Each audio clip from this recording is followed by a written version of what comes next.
સાબરકાંઠામાં ઊંચા વળતરની લાલચે કેસ્ટ્રોલ વર્લ્ડમાં સીઈઓ મહિપાલસિંહ જ્વાલાનું કૌભાંડ 1 કરોડથી વધુની ઠગાઈ આચરી ઠગબાજો ફરાર થયા. નાણાં પરત માંગતા રોકાણકારોને જાનથી મારી નાખવાની ધમકી આપી.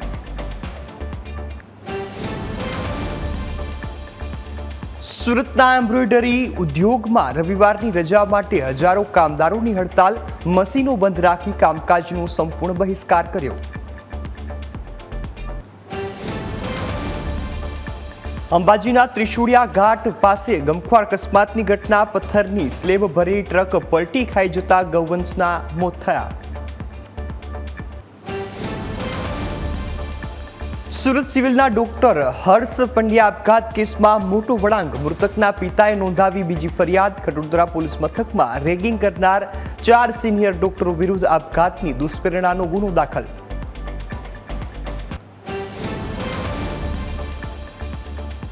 ઉપરવાસમાંથી પાણીની આવક વધતા નર્મદા ડેમ 89% ભરાયો છે. જળસપાટી 134.94 મીટરે પહોંચતા છલોછલ થવાની તૈયારી.